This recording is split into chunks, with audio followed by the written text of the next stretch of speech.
안녕하세요. 저는 아주대학교 의과대학의 정신건강의학과 조선미입니다. 저는 이제 병원에서 많은 아이들, 성인, 청소년을 보는데 예전하고 굉장히 아이들이 좀 달라졌다는 느낌을 많이 받았어요. 예전에는 아이들이 1학년이면 와서 지켜야 되는 규칙을 뭐 어렵지 않게 지키고 또 뭐 한 학기가 지나고 1년이 지나면 또 나이에 맞게 학년이 올라갈수록 성숙한데 요즘은 이제 교실에서 아이들이 규칙 지키는 걸 훨씬 더 힘들어하고 또 부모님들도 규칙을 가르치는데 예전에 비하면 좀 신경을 덜 쓰신다는 생각이 들어서 사실 학교 분위기가 굉장히 많이 달라졌습니다. 학교에 보낼 자녀가 있는 분들은 제 책을 좀 읽고 초등학교에 가려면 요 정도는 하고 가야 된다. 거기에 대한 도움을 얻을 수 있으면 좋을 것 같습니다. 저도 애들 키우면서 어느 순간에 이제 제 앞에서 쓰진 않았지만 저희 딸이 엄마 애들 다 욕해 이러더라고요. 그래서 욕을 왜 해? 했더니 다 해. 그래서 설마 다겠어라고 생각은 했으나 이를테면 이 아이가 그 학급에서 뭐 5명이랑 친하다. 근데 그 중에서 이제 대부분 한다. 근데 이제 욕이라는 게 막 쌍욕을 하는 게 아니라 이렇게 한마디 들어가는 거잖아요.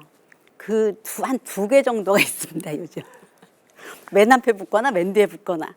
제가 들었을 때는 이게 애들이 쓰는 뭐 전미사, 접두사 같은 느낌? 근데 이걸 욕이라고 생각하면 엄마들은 굉장히 깜짝 놀라는데 저 개인적으로는 또래랑 어울리는데 또래랑 다른 말투를 쓰는 건 굉장히 어렵습니다. 사실 어른들도 남자분들 그 예비군 훈련 가면 다 옛날 말투 쓴다고 제가 들었거든요. 그리고 이제 초등학교 동창 모임 하면 또 옛날 별명 부르고. 그러니까 이제 언어라는 게 한편 그 사람의 뭐 예의나 품위를 보여줄 수도 있지만 또 관계를 다지는 응집력의 하나의 그 요인이 될 수도 있거든요. 그래서 저는 제재를 할 수는 있지만 애들이 제재되지는 않는다고 생각해요. 제 딸이 이제 그랬는데 집에서는 하지 마. 그러니까 이제 집에서는 안 하더라고요. 집에서는 하지 말라고 하는 건 얘한테 상대를 가려서 해. 뭐 이를테면 어른한테는 하지 말고 모르는 사람한테는 하지 말고 딱 그런 식으로 이제 대화하는 그 친구들하고만 해. 이제 요렇게 가르치는 거거든요. 그래서 우리가 상황에 따라서 이제 다른 모습을 보여주는데 이게 어떤 상황에서는 이게 되고 안 되는 거를 또 구별하는 것도 굉장히 중요하거든요. 왜냐하면 이제 청소년기 되면 말이 거칠어지는데 어떤 한 해만 굉장히 점잖게 얘기하면 그것도 좀 상황에 안 맞는 거거든요. 욕이라고 생각하지 마시고 그 나이 또래 애들이 하는 뭐 약간 비속어 뭐 우리도 한때는 했던 근데 얘가 지금 요즘 어울리는 애들이 좀 이런 식으로 말하나 보다. 근데 그런 애들이 더 불량한 건 아니거든요. 제가 2애를 키워보니까 좀 어떤 땐 좀 더 일찍 하고 어떤 땐 좀 늦게 하고 뭐 이런 차이만 있어서 너무 과민하지 않으셔도 되고요. 그냥 어디에서는 조심해. 저한테 그럼 혼내려고 그랬거든요. 근데 이게 안 하더라고요. 그래서 그 정도로 얘기하시면은 그렇게 큰 문제는 안 될 거라고 생각해요. 일단 놀이를 할 때 부모님들이 얘하고 나하고 동격이라고 생각을 하는 것 같아요. 그러니까 뭐 이거 틀렸잖아. 그러면 봐줘. 뭐 이제 이렇게 얘기를 하는 게 이제 뭐 재미가 있을 수는 있겠죠. 그러니까 이제 너랑 나랑 똑같아라는 마음으로 하면 이제 아이가 아빠랑 나랑 똑같아, 엄마랑 나랑 똑같아 이렇게 여기거든요. 그래서 이제 놀이 상황에서 이제 그런 식으로 얘기를 하게 되는데 이제 이런 놀이 시간을 많이 갖게 되면은 놀이 외에도 그러거든요. 근데 이제 그 장면을 벗어나면은 바로 원래 부모 모드로 돌아가야 됩니다. 그러니까 애들은 환경에 되게 민감하기 때문에 부모가 뭐 아빠가 이렇게 했는데 봐줘 뭐 이렇게 되면은 그게 친구 말투잖아요. 그냥 바로 친구가 되는 거거든요. 그래서 저는 아이하고 놀아줄 때 부모가 그렇게까지 얘 나이까지 안 가셔도 된다고 생각하고요. 어쨌든 얘보다는 이제 좀 더 분별력 있고 좀 언어도 가릴 수 있는 그런 존재였다가 놀이가 끝나면 원래대로 돌아가시는 게 좋을 것 같아요. 그리고 이제 옛날에는 놀아주면은 이제 아빠가 이렇게 공 던져주면 애가 빵 차고 잘했어 이제 이렇게 하는데 이제 그때는 거기 애들이 이렇게 버릇없이 말하거나 버릇없이 행동할 만한 여지가 없거든요. 근데 요즘은 이렇게 훨씬 더 부모님들이 이렇게 퇴행된 형태로 놀아주시는 거 아닌가. 별로 좋지 않습니다. 왜냐하면 이제 나중에 부모의 통제가 안 먹히거든요. 그러니까 분명히 조그맣게 나한테 막 이렇게 했는데 그 아빠가 갑자기 너 이거 하지 마 그러면은 애들은 단순하기 때문에 이걸 합치기가 어려워요. 약간 표정 관리도 안 되고 이거 내가 웃어야 되나 화내야 되나 뭐 이제 이렇게 되기 때문에 저는 노라는 주되 너무 연령대를 아래로 가지 않는 게 좋다고 생각해요. 그냥 사실 그건 학교뿐만 아니라 이제 제가 만나는 아이들도 차이가 굉장히 많이 난 게 예전에는 이제 저학년이면 이렇게 이거 해보자 그러면은 네 이렇게 하고 하거든요. 근데 요즘은 이거 해보자 그러면은 이렇게 약간 쳐다보거나 왜요? 뭐 이런 느낌이 있어요. 그리고 이렇게 열심히 하지 않습니다. 그래서 좀 열심히 해보자 그러면은 네 이렇게는 하는데 열심히 하지 않아요. 그래서 지시에 대한 수능 정도가 굉장히 많이 떨어졌다는 생각이 들고요. 밖에 나가서 엄마한테 저 선생님은 친절하지 않아. 그래서 제가 뭐 목소리나 표정이나 이런 것들을 이제 저희는 평가를 하려면은 많은 애들한테 똑같이 해야지 결과를 해석할 수가 있거든요. 누구한테 더 친절하거나 덜 친절하면 안 되는데 이렇게 좀 중립적으로 하면은 좀 불친절하다는 얘기를 가끔 듣습니다. 그래서 제가 느끼는 건 아이들이 굉장히 뭐랄까 정서적으로 대접을 받는다 그래야 되나? 정서적으로 이렇게 부모님들이 굉장히 긍정적인 정서 속에서 칭찬을 많이 하면서 키우시는구나 하는 거랑 규칙을 지켜야 된다는 걸 이렇게 강하게 가르치지는 않는다. 이 두 가지를 깨달았습니다. 뭐 일단 저는 이제 아이들이 누군가한테 괴롭힘을 당하거나 맞거나 이렇게 할 때 부모님들한테 좀 정리를 해드려요. 예를 들면 이제 우리 애가 3학년이 됐는데 어떤 애한테 맞았어. 근데 이 자체는 이제 부모님한테 굉장히 중요한 사건이죠. 뭐 학교 폭력이기도 하고. 근데 일단 아이에 대해서 파악을 하시는 게 중요한데 그 문제가 된 아이가 그 반의 애들을 대다수 이렇게 괴롭힌다. 이러면 이제 우리 애가 문제가 아니라 그 아이가 문제예요. 근데 어떤 아이가 우리 애만 괴롭힌다든지 다수의 아이가 우리 애만 괴롭히면 그건 이제 우리 아이가 뭔가 적응에 어려움이 있다는 거거든요. 그래서 이렇게 괴롭힘을 당할 때 사실 괴롭히는 아이를 통제할 수 있는 건 교사하고 부모밖에 없거든요. 그래서 이제 저학년인 경우에는 이제 당연히 부모님한테 얘기해서 그런 행동이 중단되도록 하고 이제 어머니들이 얘한테 이제 사과를 받으면 얘가 치유가 될 거야 이렇게 생각을 하는데 제가 현장에서 보니까 이제 누가 가해자고 누가 피해자고 뭐 어떤 벌을 준다 할 때까지 시간이 굉장히 길게 걸려요. 그리고 그 사이에 때린 아이 부모님이 와서 봐달라 그래야 되나? 이제 어쨌든 잘 얘기로 이제 해결하자거나 이제 이렇게 해서 시간이 길게 가면서 부모님하고 아이하고 같이 스트레스 상황에 오래 노출이 됩니다. 그리고 그 아이가 전학을 가면 괜찮은데 전학을 안 가면 그 반에 계속 같이 있어야 되거든요. 그럼 이제 남은 기간들을 이제 이 아이가 지내는데 사실 엄마는 집에 계셔서 잘 모르지만 훨씬 적응하는데 어려움이 될 수 있어서 이제 가급적 문제의 원인을 파악하고 우리 아이를 최대한 위로해주고 뭐 보듬어주고 선생님도 도와주고 이렇게 해서 빨리 교실에서의 적응력을 회복시켜주는 게 중요하지 사실은 가해자 피해자를 해갖고 벌을 준다? 이거는 제 생각에는 이 방법밖에 없을 때 아니면 정도가 너무 심할 때 이럴 때 쓰는 방법이라는 생각이 들어요. 뭐 일단 학교 가기 전에 뭐 유치원을 같이 다닌다거나 뭐 학원을 같이 다닌다거나 때 되면 이제 가족끼리 뭐 놀러 간다거나 이제 뭐 이런 거를 통해서 이제 몇 명의 친구를 만들어 줄 수는 있어요. 만들어 줄 수는 있는데 이때 아이들은 부모의 친분 관계에 의해서 이제 모이기 때문에 쟤가 나랑 맞나 안 맞나 이런 것들을 이렇게 깊이 경험할 시간은 없습니다. 근데 이제 초등학교에 가면 친구들이 많아져요. 친구들이 많아지면 나하고 더 맞는 애가 있을 수 있거든요. 근데 이제 이렇게 부모님들이 단짝 친구를 만들어주면 얘는 얘랑 단짝 친구라고 생각하는데 얘는 딴 애가 더 좋은 거예요. 이럴 때 굉장히 심각한 갈등이 생깁니다. 그리고 이제 1학년에 들어가면서 학교 생활을 하면 아이들이 부모가 보는 거하고 굉장히 다른 행동을 해요. 친구들끼리 있을 때는. 그래서 1학년에 보내실 때는 이제 너네들이 한 반이고 단짝 친구니까 잘 지낼 거야. 이렇게 생각하시면 안 돼요. 항상 더 좋은 친구가 나타날 수도 있고요. 둘이서만 안 다닐 수도 있고요.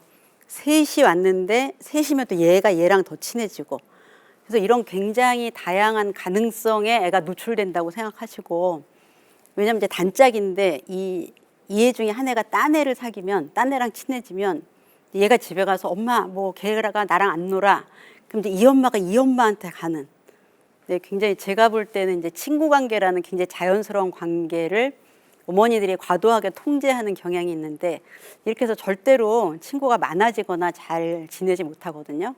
그래서 학교 가는 순간부터는 너는 누구하고 놀아라, 누구하고 놀지 마라는 걸 안 하시는 게 좋고요.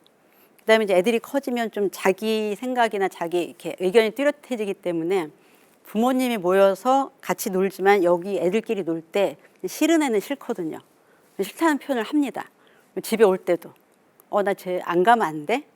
근데 이제 이렇게 어른들끼리 친한 게 중요하면 그때는 어른끼리만 모여야 돼요. 애들끼리 잘 맞으면 놀아도 되지만 사실 이게 이 아이의 교우 관계에 크게 영향을 미친다는 생각은 버리시는 게 맞습니다. 일단 기준을 어디에 두냐보다 이제 요즘 많이 하는 놀이가 엄마들이 역할 놀이를 한다고, 이제 애하고 엄마하고 이제 각자 역할을 맡아서 하는데, 요즘 아이들이 하는 역할 놀이의 특징은 본인이 다 정합니다. 나는 뭐 여왕이고 엄마는 공주야 뭐라든지 이렇게 하고, 그다음에 멘트를 정해요. 내가 이렇게 말할 테니까 엄마는 이렇게 말해. 그러니까 이제 이건 역할놀이지만 역할이 아닌 거죠. 엄마는 약간 꼭두각시처럼.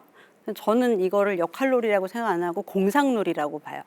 근데 공상은 내 맘대로 다 할 수 있는 거잖아요. 그러니까 이제 이 놀이를 계속 하다 보면은 이 엄마라는 존재의 어떤 개별성, 권위, 뭐 이런 것들이 굉장히 약화됩니다. 어떤 애들은 놀이에서 함부로 하던 걸 이제 그대로 하기도 하거든요. 역할놀이를 할 거면 나는 뭐 선생님 할래? 그러면 엄마가 그래 그럼 내가 학생 할게 하고 이제 내 얘기를 해야 되는 거죠. 그러니까 그 역할놀이 때문에 이제 굉장히 저는 이 사회성도 많이 미숙해졌다고 생각하고요. 그다음에 이제 아빠들은 제가 볼 때 뭐 보드 게임을 했어. 근데 애가 지면 너무 싫어해. 그럼 이제 져주고 이제 뭐 어떻게 하다가 얘가 기분이 상하면 너무 달래주는 것 같아요. 이제 왜 이거 이렇게 써? 뭐 이쪽으로 하라고 그러면 그래 알았어. 이제 이렇게 되면서 이제 그 놀이를 통해서 애들이 굉장히 더 어린 나이로 퇴행을 할 수 있게끔. 그래서 놀이를 하는데 네가 기분이 좋아야지 이런 마음. 그다음에 놀이를 하는데 네가 원하는 대로 해야지. 이러면서 문제가 많이 생기는 것 같아요. 저학년 때는 뭐 골고루 경험하게 해준다, 골고루 체험하게 해준다. 그래서 뭐 어디를 많이 데려가기도 하고, 뭐 바이올린 하면 바이올린 시켜주고 피아노 하면 피아노 시켜주는데요. 사실 굉장히 오해입니다. 왜 오해냐면은 나 피아노 치고 싶어. 근데 이제 부모님들은 피아노를 얘가 배우고 싶다고 착각하는 거죠. 근데 얘는 쳐보고 싶은 겁니다. 그러니까 배우려면 시간을 들여서 그거를 꾸준히 힘들어도 참고 해야 되거든요. 근데 애들이 이거를 딱 하겠다고 했을 때 엄마 나는 기꺼이 시간을 들여서 노력해서 이걸 잘할 때까지 할 거야. 이거는 아니라는 거죠. 그러니까 수영도 수영장에 들어가고 싶어지 그 물 먹어가면서 수영을 배우고 싶은 건 아니에요. 그러니까 이제 이거 저거 하면은 많은 분들이 우리 애는 예체능에 관심이 많았는데 뭐 발레는 발레복을 입어보고 싶다거나 그냥 이런 거거든요. 그러니까 이제 한두 달 있으면 이제 조금 상급반으로 가려면 힘든 걸 참아야 되잖아요. 대부분 그때 아이들이 이제 떨어져 나가고요. 그다음에 이제 늘 그 시간에 가는 게 힘들기도 하고. 그러니까 이제 관심이 골고루 다 한 바퀴씩 도는데 대부분 그냥 노는 시간이라고 생각하시면 되고요. 뭘 하는 시간이 아니에요. 그냥 노는 시간이에요. 근데 이게 이제 학교 갔다 집에 와서 또 어디 학원을 가서 노는 게 그러니까 예체능을 하는 게 아니라고 내가 했을 때 이걸 내가 꼭 시킬 건가? 이렇게 결정을 하셔야 되고요.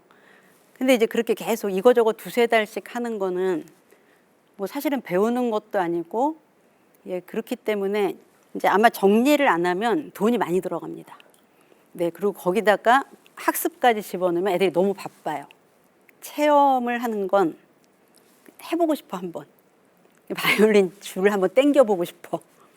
그림을 한번 이렇게 물감으로 칠해보고 싶어.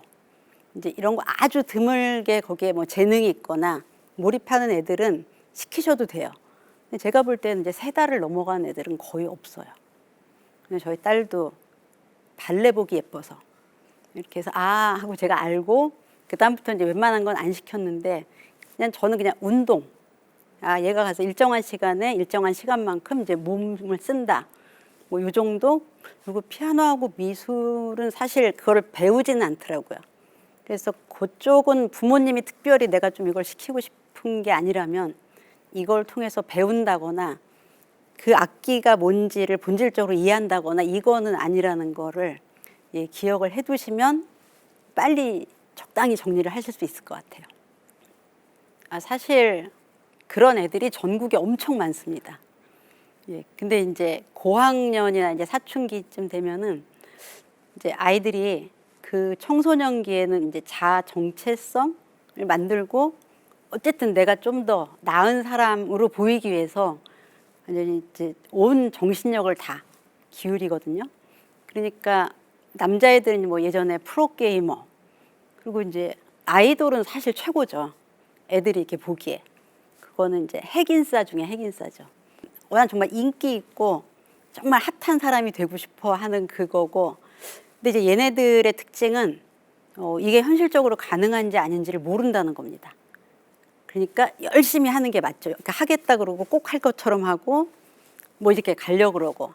이제 굉장히 정상적인 발달 과정인데 이제 여기서 뭐 너는 뭐 재능도 없어 보이고 뭐 쉬운 일이 아니고 뭐 경쟁률이 이렇게 하는 거는 그냥 발달 과정에 안 맞는 피드백인 거죠.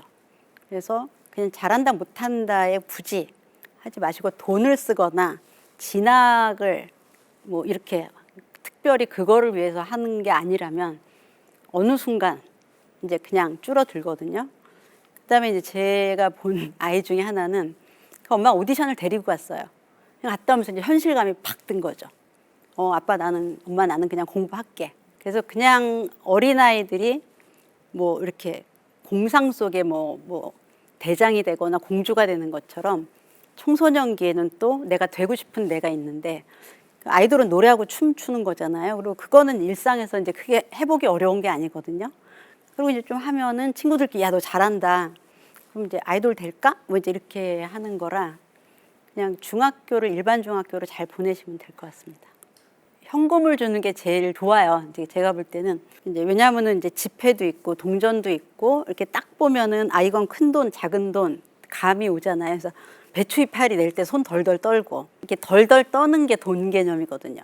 근데 이제 카드를 내면 동그라미가 3개인지 4개인지 감이 안 와서 사실은 이제 현금을 주는 게 제일 좋은데 또 많은 분들은 돈 갖고 학교 다니면은 뭐 이렇게 걱정을 하시는데 그냥 개인적으로는 저는 현금이 좋다고 생각하고요. 돈을 주는 시기는 친구들끼리 뭘 사 먹기 시작할 때. 그때부터 액수를 정해서 네, 그냥 꼬박꼬박 주고 저 같은 경우는 그냥 뭐 이 돈을 다 써도 되고 남겨도 되는데 남기면 그 다음 주에 남긴 돈의 반을 더 보너스로 줬어요. 그러니까 애가 이제 저금하는 데 대한 어떤 즐거움을 알라고 아까 말씀하신 대로 이 돈을 다 내가 월요일에 받았는데 화요일에 다 썼어. 근데 나머지는 굶어야 되잖아요. 그럼 그것도 겪으면서 어떤 돈 개념이 되는 거고 내가 일주일을 정말 빡빡하게 아꼈더니 그 다음에 상이 있어. 이런 것도 다 돈 개념이 되는 거거든요. 근데 이제 저희 남편이 이제 경영학과 출신이라 또 애한테 그런 걸 가르쳐야 된다고 막 어려서부터 막 그런 워크샵 데리고 다니고 뭐 주식 주고 그랬는데요. 주식은 저도 잘 모르거든요. 그래서 아무 그게 안 되고요. 그냥 용돈이 최고입니다. 용돈이 최고고 만약에 체크카드를 주실 거면 근데 체크카드는 그게 좀 안 되는데 저는 이제 제 신용카드 주고 무조건 그 내역을 다 제 핸드폰으로 받아요. 받고 이거는 금액이 큰데 뭐 라든지 이러면 전화를 바로 합니다. 너 어디야? 뭐 샀어? 돈에 대한 개념은 이만큼 썼을 때 떨려야 되거든요. 그게 돈 개념이에요. 이렇게 팍 사고 비싼 거 샀네 이게 아니라 쓸 때 이미 내가 느낌들이 와야 되거든요. 좀 불안하다든지. 그래서 이제 큰 돈이 오면은 바로 전화하니까 네, 저희 애들은 이제 어느 수준 이상을 살 거면 이제 저한테 전화를 하거든요. 그래서 그런 식으로 1,000원 쓸 때는 마음 편하게 쓰고 5,000원 쓸 때는 좀 떨고 이거를 일상에서 만들어 주시면 됩니다. 그러니까 큰 돈, 작은 돈의 개념이 아직 없어서 그래요. 그래서 저는 예전에 5,000원 이상 살 거면 미리 허락을 받아라. 이제 이렇게 나이에 맞게. 그다음에 10,000원 이상 할 때는 허락받아라. 이렇게. 그래서 이렇게 돈 쓰는 과정이나 그거를 복잡하고 어렵게 만들어줘야 돼요. 확인받고 뭐 이렇게 뭐 엄마를 설득시켜라라든지. 사실 예전에는 이제 학교 숙제가 있어서 학교 숙제는 봐줘야 되거든요. 왜냐면 이제 제대로 해갖고 가게. 근데 요즘 이제 학교 숙제가 거의 없어지면서 사실 이게 되게 좀 어려워진 것 같아요. 왜냐면 이제 학원을 다니는데 애들마다 뭐 학원 다니는 개수나 뭐 과제 수준이나 달라서 뭐 공부를 내가 어디까지 봐준다고 결정하기 참 어려운데, 일단 공부에 신경을 쓴다는 게 많은 분들이 점수에 신경을 쓰시더라고요. 우리 애가 지금 뭘 배우고 있고 그걸 어느 정도나 이해하고 있고, 이게 아니라 20개 문제를 냈는데 몇 개를 틀렸어. 이러니까 싸울 수밖에 없거든요. 근데 이제 그 난관을 헤치고 또 끝까지 가르치시는 분도 있어요. 이런 분들은 정말 이렇게 집념이 강하신데, 그러니까 우리 아이의 성향을 파악해서 거기에 맞게 공부를 한 다음에 그대로 가르치시더라고요. 근데 이제 이런 애들은 나중에 누가 도와주지 않으면 공부를 잘 못합니다. 제 생각에는 적정한 수위의 학원을 보내고 학원의 숙제를 다 하도록 체크? 모르는 건 선생님한테 물어보되 숙제는 다 했는지 안 했는지. 근데 이제 숙제를 안 해왔다는 말을 몇 번 들으면 왜 안 해갔는지를 봐야 돼요. 너무 어려울 수도 있고 너무 과제량이 많을 수도 있거든요. 저는 그냥 굉장히 이상적으로 제가 생각하는 건, 애들이 어렸을 때 제가 좀 하다가 이제 게을러서 안 했는데, 일단 이제 교과서를 갖고 오면 이렇게 쭉 봐요. 제가 한번. 근데 뭐 초등학교 거니까 별거 아니잖아요. 그럼 이제 거기서 이렇게 몇 군데를 짚어서 너 이번에 1학기 때 이런 거 배우네. 뭐 이렇게 식물에 대해서 배우네. 식물하고 동물은 이렇게 해서 이제 큰 개념으로 이제 한번 쭉 봐주고, 그다음에 이제 뭐 시험 본다 그러면 제일 쉬운 이제 뭐 기초, 심화 막 이런 거 있잖아요. 기초만 쭉 풀라 그럽니다. 그리고 이제 제가 봐줘야 되는데 잘 봐주지는 못했는데, 그냥 그렇게 해서 저학년 때까지는 그냥 그거를 이해하고 넘어가는데, 예를 들면 이제 그 기본을 안 잡아주면 얘네가 과학 시간에는 뭘 해야 되고 수학 시간에는 뭘 배워야 되는지 모르고 그냥 기계적으로 따라갈 때가 있거든요. 그래서 저는 가끔 이제 시험 문제 내주기 뭐 이런 거 해요. 그럼 이제 얘네들이 무슨 생각을 하는지 알거든요. 얘는 수를 그냥 이게 답을 외워서 하는구나라든지, 내용을 알고 그 내용을 어느 정도 이해하고 그 위에서 문제를 풀게 하면 되죠. 그 이해 위에서. 그리고 이제 너무 바쁘시면 적당한 수준의 학원을 보내고 숙제를 꼭 하게 하고, 뭐 레벨 테스트를 통과 못 한다든지 숙제를 계속 못 해가면 이제 이 학원이 얘한테 안 맞는 걸 수 있어요. 이제 그때 이유를 알아보고 바꿔주시고 그러면 됩니다. 학원 선생님이 이제 부모님이 집에서 시키는 거에 대한 얘기를 하셨다 그랬는데, 이게 맞는 부분이 있어요. 왜냐면 이제 뭐 저도 그런데 병원에 있을 때 일이 되게 잘 되거든요. 이제 집에 오면 안 돼요. 그러니까 이게 맥락이라는 게 있거든요. 그래서 공부하는 맥락과 쉬는 맥락이 있는데, 학교는 공부하는데 집은 쉬는데 하고 연결이 딱 되면 이걸 바꿨을 때 효율성이 굉장히 떨어져요. 그다음에 이제 부모는 다정한데 선생님은 좀 비교적 뉴트럴 하잖아요. 근데 부모님이 갑자기 무섭게 하면은 그것도 떨어지고, 어렸을 때 필요한 건 어떤 문제를 아냐 모르냐가 아니라 한 번 앉아서 일정 시간 동안 자기 혼자서 집중해서 과제를 하는 시간이거든요. 근데 이제 그 훈련이 집에서는 너무 어려운 거죠. 뭐 계속 왔다 갔다 한다거나 이렇게 하면. 그래서 그냥 일정량의 학습 분량을 주고 방에 들어가서 이거 20분 내에 다 해갖고 나와. 그걸 꼭 해갖고 오게. 이 정도 하면 저학년 때는 학습에 도움이 될 수 있어요. 뭐 일단 모든 형제는 싸우죠.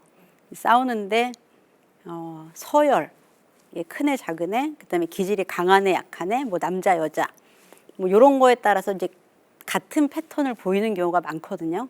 뭐 항상 뭐 오빠가 찝쩍거린다든지, 뭐 항상 뭐 동생이 먼저 달려든다든지. 그럼 이제 이게 반복되면 부모가 딱 싸우면은 항상 하나를 혼내요. 야, 너 동생 건드리지 말랬지, 뭐라든지. 근데 이제 이게 가장 안 좋습니다. 그런 일이 반복되면 난 그런 애야. 그다음에 그게 좀 더 가면 엄마는 나만 사랑하지 않아. 동생만 사랑해. 그래서 가장 나쁜 거는 이렇게 패턴에 따라서 늘 혼내는 애를 혼내는 거. 두 번째는 잘잘못을 가리는 거. 잘잘못이 별로 없어요. 다 나름 억울하거든요. 그래서 오빠한테 너 왜 동생 때렸어? 아, 얘가 나한테 돼지라 그랬어. 그럼 둘 다 굉장히 화나는 상황이거든요. 자, 그래서 잘잘못의 기준은 때리거나 던지는 거. 때리거나 던지면 이유에 상관없이 그건 무조건 그 사람이 잘못한 거야. 이렇게 하고 나머지는 그냥 서로 떨어져. 됐어, 떨어져. 만 하고 때리면 때리네 혼내고 이제 이렇게 하면은 뭔가 내가 좀 정확하게 가려줘야지 애들이 안 싸울 텐데 근데 그게 가장 부작용이 적습니다. 사실은 이제 그냥 아주 이론적으로 하면 싸웠을 때는 뭔가 안 좋은 일이 생기고 안 싸우면 좋은 일이 생긴다를 가르친 게 제일 빠르거든요. 그러니까 예를 들면 얘네들이 1시간에 3번 싸운다. 그러면은 3번 싸우면 내버려 두고 2번 싸우면 칭찬과 상을 주는 거죠. 4번 싸우면 이제 계단도 좀 왔다 갔다 하게 하고. 그래서 서서히 줄여가면서 그 대신에 이제 사이좋게 지내면은 더 많이 칭찬해주고. 우리도 그렇잖아요. 뭐 어디에서 복권 산데 당첨됐어. 그럼 또 사게 되잖아요. 근데 이제 오빠랑 한번 싸웠는데 막 빡세게 줄넘기 100번 했어. 그러면 이제 강도가 줄어들든지 뭐 횟수가 줄어들든지 공간을 옮기든지 자기네도 이제 살아남기 위해서 일단 말을 잘해요. 근데 말을 잘하는데 이제 말을 잘하는 게 대부분은 장점이잖아요. 근데 말에 비하면 행동과 감정 조절 능력이 안 따라갑니다. 그러니까 뭐 다 알아서 할 거야. 내가 해. 뭐 이건 내가 하는 거잖아. 이렇게 얘기를 하는데 그 말을 하려면 그 결과를 예측하거나 책임을 져야 되거든요. 근데 그렇지가 않아요. 그러니까 말을 이제 부모님들이 애들하고 말을 또 이제 대등하게 해주니까 이 아이들이 부모님이 하는 수준의 의사결정과 책임을 자기도 한다고 생각하는 거예요. 내가 알아서 하면 되잖아. 그래서 쓰는 언어는 굉장히 고급해졌는데 그거에 비하면 훨씬 감정 조절 안 되고. 그러니까 이제 감정 조절이 안 된다는 건 뭐 이렇게 할 거야. 그래서 엄마가 그거 안 된다면 이제 그 자리에서 바로 눕거나 소리 지르고 이제 대안을 제시하거나 뭐 이렇게 부모를 설득시키거나 이제 이런 게 잘 안 돼요. 그리고 이제 말은 잘하는데 이제 불만이 많으니까 말꼬리 잡기를 엄청 잘합니다. 그래서 매일 애랑 이제 싸우는 분들이 많아요. 근데 그걸 맨날 네가 이렇게 한다 그랬잖아. 근데 이렇게 할 때 가장 나쁜 결과가 태도가 안 좋아집니다. 아무한테나 그런 식으로 난 안 그랬는데 뭐 이제 이렇게 저도 많이 겪었거든요. 그래서 얘가 저학년인데 저는 안 했어요. 이렇게 하는 게 맞는데 안 할 건데 싫은데 이렇게 하는 게 부모님은 논리로 얘를 설득하려는데 얘는 말의 논리는 있지만 그 사고의 논리는 없거든요. 그러니까 계속 말꼬리를 잡다가 나중에 기분 나쁘니까 이제 이 아이가 빈정대거나 이런 말을 하고 또 부모님들은 그 태도를 잡는 게 아니라 또 이제 논리를 얘기해요. 엄마 아빠한테 그런 식으로 말하면 안 돼라고 해야 되는데 아니 그건 지난번에 그랬잖아 이렇게 해서 태도가 전반적으로 굉장히 안 좋아졌습니다. 이제 초등학교에 갈 때가 되면 부모님들이 얘를 이제 잘 만들어서 보내려고 하세요. 딱 1학년 교실에 갔을 때 선생님 말도 잘 듣고 우유팩도 잘 듣고 알림장도 잘 쓰고 이제 받아쓰기도 100점 받고. 근데 이제 초등학교는 일단 들어가는 거잖아요. 들어갈 때는 당연히 미성숙한 채로 가는 겁니다. 뭐 준비돼서 가는 게 아니에요. 신발 주머니 어디 놔야 되는지 모르고 이제 짝이 내 책상에 금을 넘어왔을 때 어떻게 해야 될지 모르고 대부분 다 모르는 상태에서 이제 다 같이 집단 생활을 시작하는 거거든요. 그래서 1학년 때 어떤 상태로 들어갔느냐가 중요한 게 아니라 1학년 때 이랬던 애가 어떻게 나오느냐가 가장 중요해요. 그리고 그 많은 것들이 학교 안에서 친구들하고의 상호작용, 또 교사하고의 상호작용에서 비롯되거든요. 근데 제가 이제 요즘 좀 걱정되는 거는 부모님이 얘가 학교에서 어떻게 하는지가 아니라 내가 어떻게, 내 눈에 어떻게 보이는지 하고 나한테 어떻게 하는지를 기준으로 하면서 제가 볼 때는 이제 이 아이를 진짜 모습을 볼 기회가 정말 줄어든 것 같아요. 그래서 우리 애가 나한테 이렇게 한다라고 했을 때 학교에서는요, 그럼 잘 모르세요. 그래서 이제 초등학교에 가면 그때부터 아이의 진짜 모습은 바깥에서 하는 거. 근데 엄마한테는 잘하는데 바깥에서는 못해. 바깥에서는 잘하는데 엄마한테는 못해. 이렇게 차이가 크면은 빨리 뭔가를 해결해야 된다는 거예요. 내가 아이를 지금 잘못 대하고 있거나 뭐 우리 아이가 바깥에서 뭔가 태도나 이런 거를 지금 제대로 못 배웠다거나. 그래서 항상 애를 볼 때는 애가 속한 집단 안에서 보셔야 돼요. 가족 안에서의 아이가 아니라. 그리고 1년 1년 성장해야 됩니다. 그래서 그렇게 쭉 가면 내가 이 아이를 어떻게 끌고 가겠다가 없어도 이제 6학년 졸업할 때쯤 되면 진짜 1학년 때랑은 하늘과 땅 차이구나. 네, 이런 느낌을 갖고 아이를 보실 수 있을 거니까요. 예, 집에서 이렇게 오글보글 하지 마시고요. 이렇게 좀 이렇게 길게 보고 멀리 보고 아이를 키우시면 좋을 것 같습니다.